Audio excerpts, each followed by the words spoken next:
And I think we're in the midst of a real sea change when we think about sustainability, because for many years, sustainability has been about doing less harm, emitting less CO2, wasting less water, ensuring less waste goes to the landfill. And those strategies and tactics around sustainability have not adequately addressed the challenges that we're facing in the world, both environmentally, but socially as well. And it's dangerous to separate the social dimension out of the notion of sustainability and just focus on the environment, because we can't have a healthy environment when we're not paying people a living wage. I don't think the U.S. government should be subsidizing the payroll costs of business. Business should be paying a wage that people can live on. Welcome to Mindful Businesses, presented by Sarani, and I'm your host, Vidya Iyer. In our podcast, we bring to you brands which are mindful in their practices and processes. A mindful business adopts and employs sustainable social, economic, and environmental practices. Today we have with us Jeffrey Hollender, CEO of American Sustainable Business Council, and in my opinion, the father of the sustainable consumer goods and thought movement in America. He is the co-founder of Seventh Generation. It is a privilege to have you on Mindful Businesses. Welcome, Jeffrey. Thank you. Happy to be here with you. You co-founded Seventh Generation in 1988. That's about 33 years ago. The sustainable goods industry was at its nascency. Most people didn't even think about recycling or green practices in their everyday life. Did most municipalities even have curbside recycling then? Generally speaking, not. I mean, we were quite far ahead of the curve, which sometimes is a blessing and sometimes is a curse. If you're that far ahead of the curse, you better be good at surviving, because it took our culture and our society many years, and in some respects, they're still catching up with the idea that the choices that we make in the products that we purchase and use can have a huge impact on society and the planet. How did you think about these things? Because it wasn't the norm. What influenced you to think about these practices, about being green, about being sustainable? So back in 1985, I wrote a book called How to Make the World a Better Place, A Beginner's Guide. And that book was my exploration of all the things we could do as individuals to make a contribution to solving the challenges that our planet faces. And in writing that book, it became clear to me that business had an important role to play in addressing the challenges we were facing. And of all the businesses that I could think of, the environment was an area where business could make perhaps the biggest contribution. So the idea was quite simple. Sell products that lessen your negative footprint, imprint on the planet, water conservation, energy conservation, and other products that mitigated the negative impact that most of us have on the planet. And that was an idea that appealed mostly to members of environmental organizations. It was not an idea that appealed to the public widely till probably a decade or so later. And how old were you when you wrote that book? I think I was about 31. I had just sold my first business to Warner Communications. It was a publishing company, and I took some time off after the business was sold to sort of figure out what I was going to do next in my life, and writing the book was my way of figuring that out. You did not graduate from college.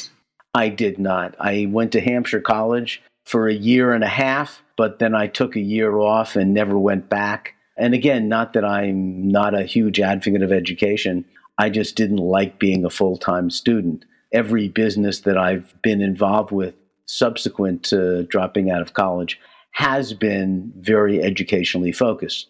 Much of what Seventh Generation had to do was to educate people on the connection between their behavior and product choices in the planet. So education has featured prominently in all the businesses that I've started. And in fact, the first business I started was a continuing education program. So my father was an entrepreneur his whole life. He felt that education, though it opened your mind, often also held you back. he would call it the handicap of a learned man or woman. So do you think it made you more maverick? It did not restrain you. You were a creative, smart person, not going to college, not being constrained by people's thought. You could create your own thoughts. Well, I think there were two positive things about not going to college. I mean, one, in terms of my business career, I got a head start of almost 6 years on people that go to college and then go get an MBA. So I had already had a lot of firsthand business experience by the time they graduated from their MBA programs. Mm-hmm. But secondly, I learned something that was really important, which was there's almost nothing you can't teach yourself or find some very bright person to help you learn. And that process of educating myself on issues that are new to me and finding mentors to help teach me about those things was really a powerful experience, because by choosing my mentors rather than depending upon the teacher that was assigned to the class I enrolled for, I could choose some really wonderful people. And I had the incredible, unique luck to study with people like Marshall McLuhan, to study with people like incredible educational philosopher Ivan Illich, who wrote Deschooling Society, and a number of other wonderful, wonderful mentors. And in some ways, that's how I got my education.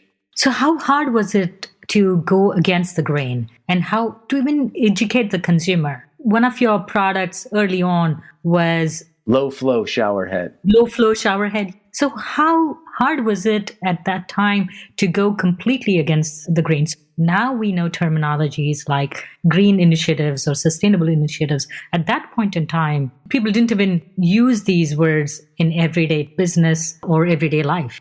It was certainly a challenge. I mean, I think we were able to make a good argument that a low flow shower head not only helps save fresh water, which is a resource that we're running out of, but low flow shower heads actually reduced your consumption of hot water, which allowed you to actually save money every time you took a shower. And we would present the customer with both the environmental and the financial argument for the use of the product. And it's really interesting because over 30 years later, those low flow shower heads are mandated in most hotel rooms and public showers. So again, we were ahead of our time, but we're definitely on to something that is a really important tool in fighting climate change, as well as the limited amount of fresh water that we have available to us. And sustainability for any brand is a journey. We evolve, right? There's no absolute. No, we're all on a spectrum of great to horrible, and we're somewhere in between. And I think we're in the midst of a real sea change when we think about sustainability, because for many years, sustainability has been about doing less harm, emitting less CO2, wasting less water, ensuring less waste goes to the landfill. And those strategies and tactics around sustainability have not adequately addressed the challenges that we're facing in the world, both environmentally, but socially as well. And today, I think we have to move towards an approach that is either called net positive or regenerative, where we can't be focused on not doing harm and not doing something bad. We actually have to focus on fixing the challenges that we're facing. We have to focus on regenerating the soil by using regenerative agriculture practices that build up the quality of the soil, that sequester CO2 in the soil. And agriculture is a wonderful place to practice these regenerative tactics, because businesses selling products that come from agriculture can play a very important role in their supply chain by helping the source that they're working with move in a more responsible direction. Sustainability is not only environment. It requires that we pay fair wages, we pay benefits, time off, maternity leave, and job security. What was the culture at Seventh Generation? In many ways, many companies like to market what's good about them, and it looks better from the outside than it does from the inside. Our goal was to sort of flip that around and share some of the good things we were doing with our customers and our stakeholders, but really work hard to do things like create the best working experience that anyone has ever had, to make sure that all employees are an ownership stake in the business and can participate with our shareholders in the value that they create. So that social context is really critical. We face huge challenges in this country from a social perspective, tremendous income inequality. And one of the great ways we can address income inequality is by making sure employees are owners, making sure that we have more cooperatively owned businesses and more businesses that are owned by their workers, whether they're an ESOP, a co-op, or another structure that allows that to happen. But that's really important, and it's dangerous to separate the social dimension out of the notion of sustainability and just focus on the environment, because we can't have a healthy environment when we're not paying people a living wage. People can't be expected to be focused on and concerned about the environment when they can't feed their families. So we have to ensure that the well-being of people and our own employees and workers is taken care of at the same time as we're addressing the environmental challenges we face. So you had nap rooms in seventh generation before Google did. We had nap rooms built into the first office that we ever had, and that was the innovation of my co-founder, Alan Newman. I was probably a little too much of an uptight New York business person to go for the nap rooms, but he insisted on that. We also had no chairs in any of our conference rooms. Everyone came and sat on the floor. There was no conference table. There were no chairs. We had a lot of practices. In our monthly staff meeting, we would give out an award to the person that made the biggest mistake in the past month, to try to encourage people to be open and share the mistakes they made so that they don't get repeated and we can learn from them. So we had an unusual culture, but it was a culture that was aligned with our values and our mission as a company. True. So you were mindful on all levels, not just marketing products which are environmentally friendly. You might say we were a green company, not a company that sold green products. Talking about products and talking about sustainability, there is this dichotomy as an entrepreneur, a sustainable entrepreneur, and you're constantly creating products. You are creating the waste.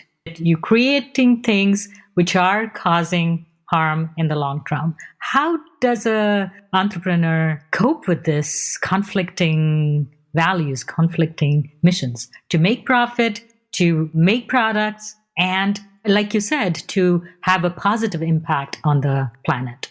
Yeah, I mean, part of the challenge we face is that business is based upon pushing off negative externalities onto society. And the rules and regulations and incentives that govern business, the way they report their finances, are all driven around, in some ways, maximizing those externalities. And we really have to change the rules by which business gets done if we want better outcomes. If we want more sustainable, responsible businesses, we have to stop incentivizing them to externalize their negative impacts.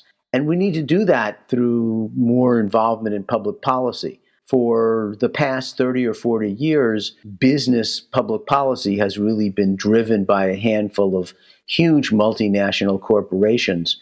And that has not been a good influence. And what the American Sustainable Business Council tries to do is bring together responsible companies like Seventh Generation and Ben & Jerry's and Patagonia to advocate for public policies that basically make companies pay the price for those externalized costs so that they're financially incentivized to not do that. Right now, it's hard to convince companies to do something that's good for the environment, but bad for their bottom line.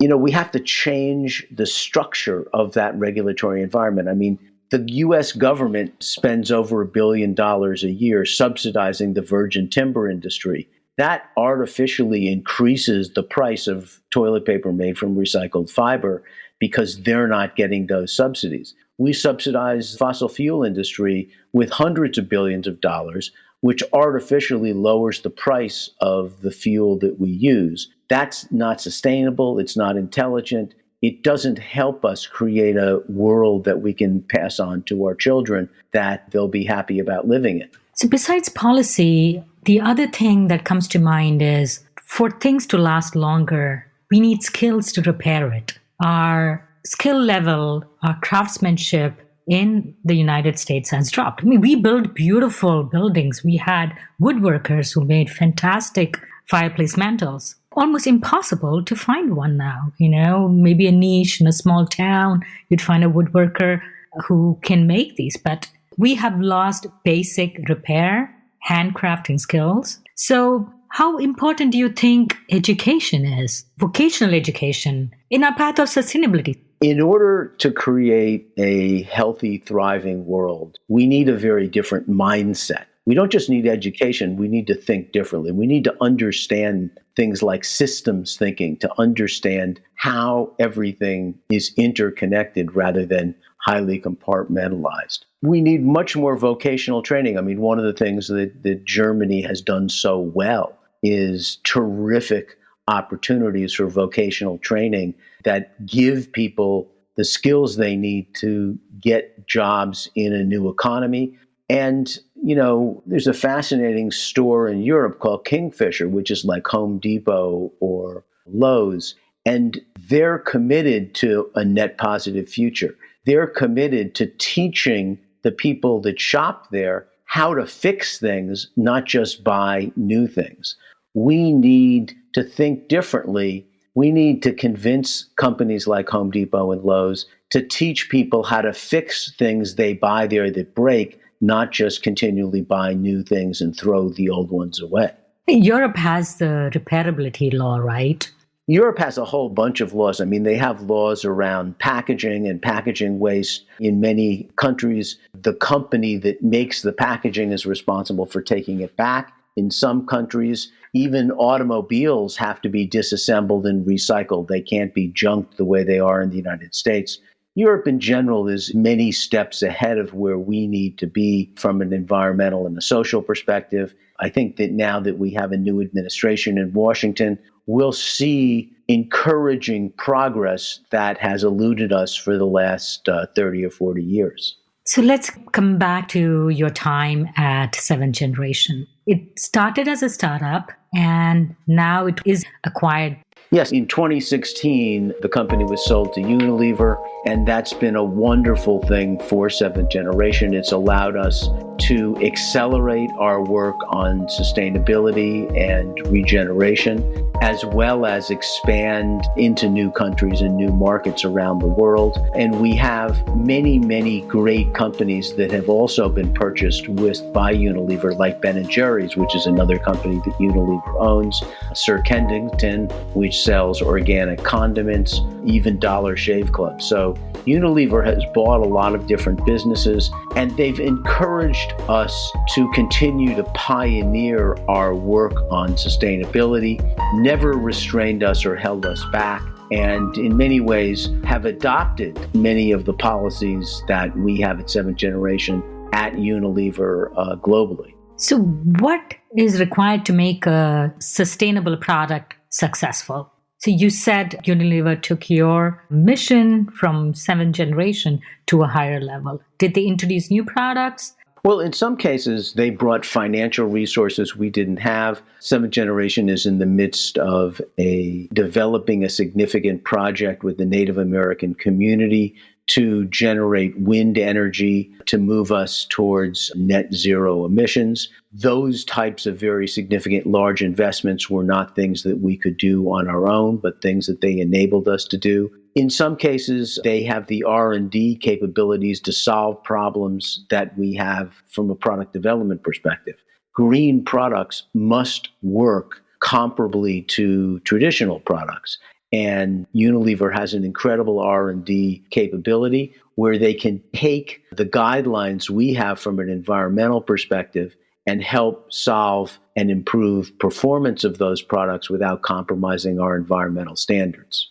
So you departed from Seventh Generation in 2010. It was your baby. At what stage should an entrepreneur say, I'm done, it's time to walk away, somebody should take this and take it forward and grow it like Unilever has done?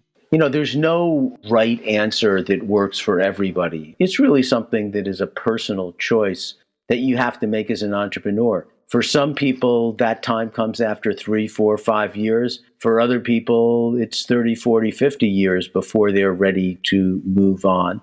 I was fortunate that after I left Seventh Generation, I was able to start another business with my family, with my daughter and my wife, called Sustain Natural, to continue to pioneer the work around net positive products. And we, of all things, got into the condom business as a way of developing a product that had great environmental profile, but also had great health benefits and helped make a contribution to slowing population growth. That is certainly a big driver of increasing CO2 emissions.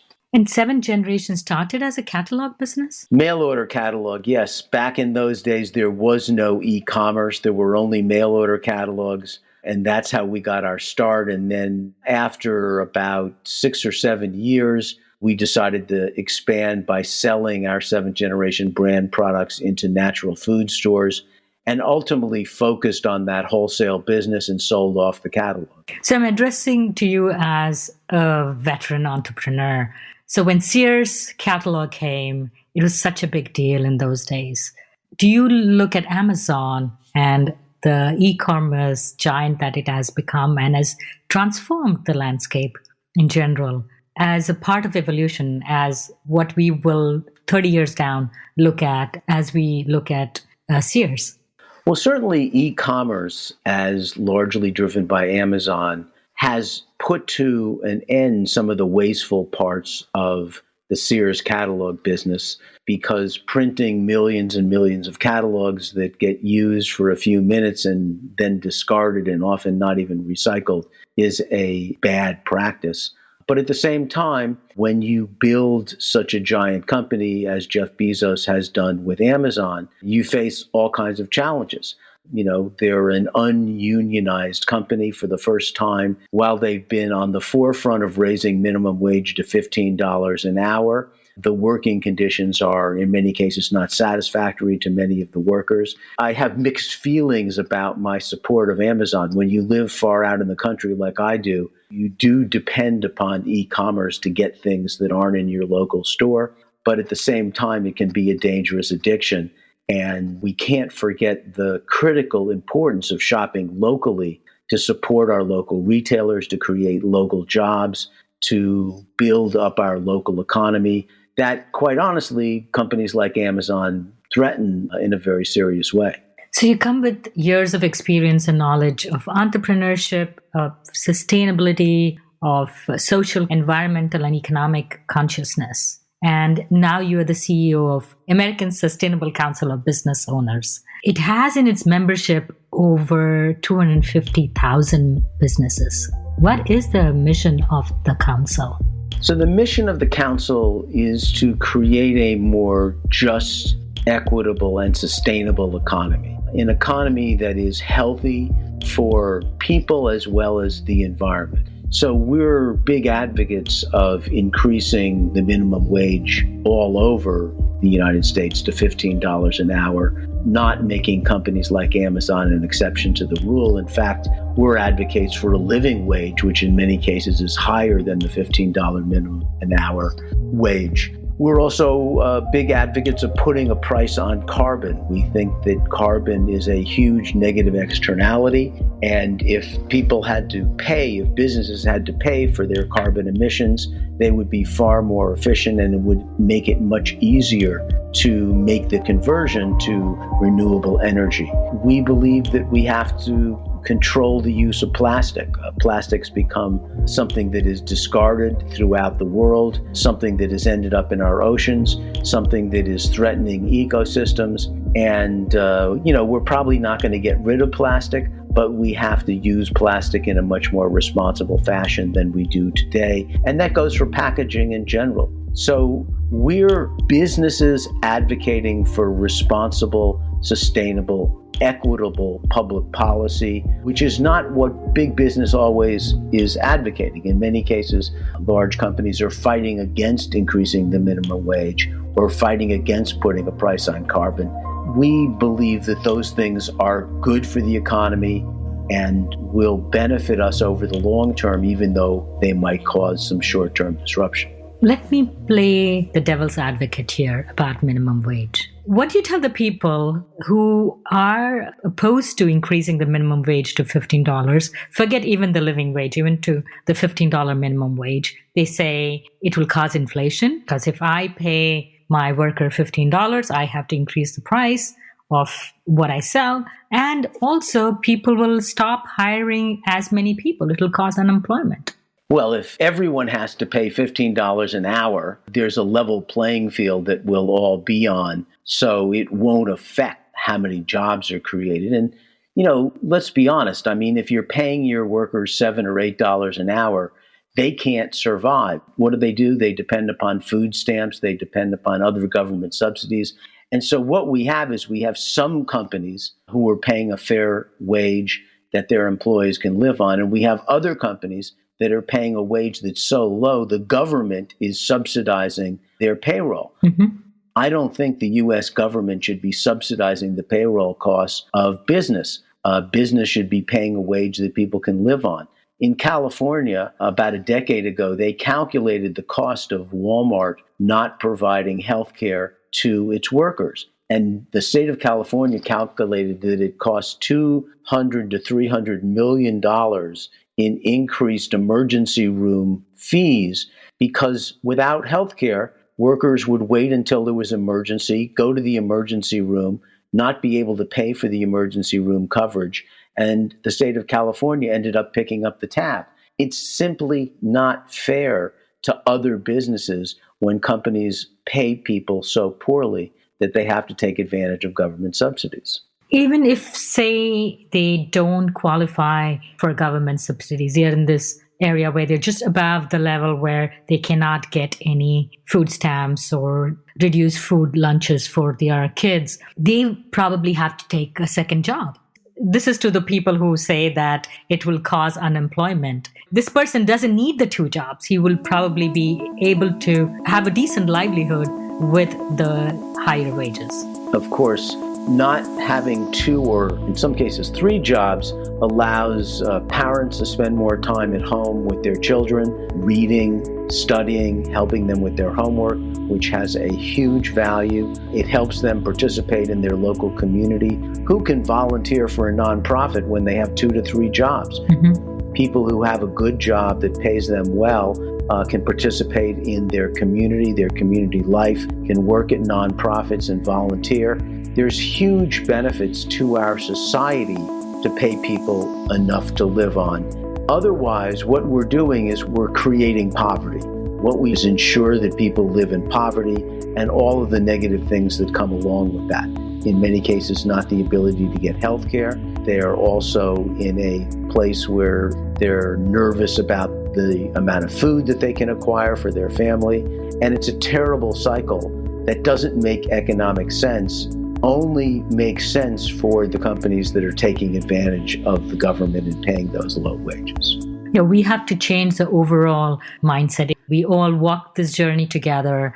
We all move forward to a more sustainable lifestyle for our citizenry and create a climate, where this is acceptable. Absolutely. And again, that's the purpose of the American Sustainable Business Council, is to bring responsible, progressive companies together so that we speak with a single voice to Washington and state capitals and let them know that these changes, like increasing the minimum wage and putting a price on carbon, are good for our economy and good for business. They won't necessarily be good for all businesses. Fossil fuel companies are not going to like putting a price on carbon. But that's what we have to do to make sure that the planet survives for our children. Could you give us an example of what the American Sustainable Council of Business, an initiative or a lobbying effort that it has proposed to the government and has been implemented? Sure. One of the places that we've been very successful is in improving the ways in which businesses can fund themselves. Particularly businesses started by women and other minorities have had a very, very hard time getting access to capital to start and grow their businesses.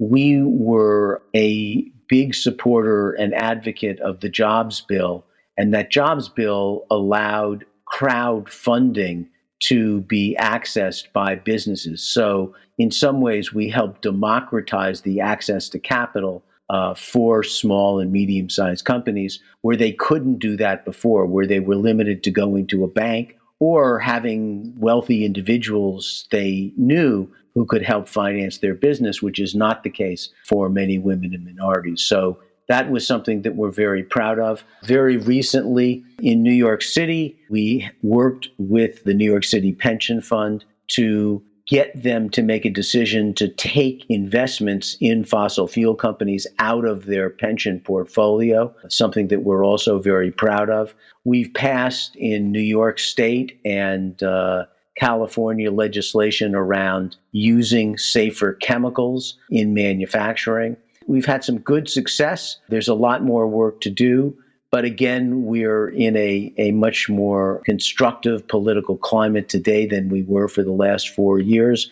And we're very optimistic about the progress we can make and are looking for other businesses all the time to join with us in this work. We provide both an educational function. We have working groups where people learn about these issues. We have working groups that draft and comment on legislation. And then we help prepare our business members to go meet with legislators to present the business case for why this type of legislation is good for the economy. You had such a packed career. You started your first business when you were 19. And what are your next steps now? Well, I really do 4 things in my life. And the most important is spend time with my family, be available to my kids, enjoy my new grandson. That's the number one priority. As CEO of the American Sustainable Business Council, that keeps me busy from a work perspective. I also teach social entrepreneurship at New York University, which is something I love. And I mentor lots of young business leaders. I spend time every week working with mostly younger people who are starting their first business and are looking for advice and ideas on how to grow it. On that uplifting note, wishing you all the best in whatever you do next. Thank you so much for coming on Mindful Businesses. My pleasure. Happy to be here. Hope this was helpful to your listeners. You're listening to Mindful Businesses with Vidya Iyer. If you're a creator of a mindful brand or would like to recommend a mindful brand to be featured on our show, send an email to info@mindfulbusinessespodcast.com. Subscribe and listen to us on your favorite podcast listening app. If you learned a thing or two on this episode, share it with one friend. This is Vidya Iyer with Mindful Businesses.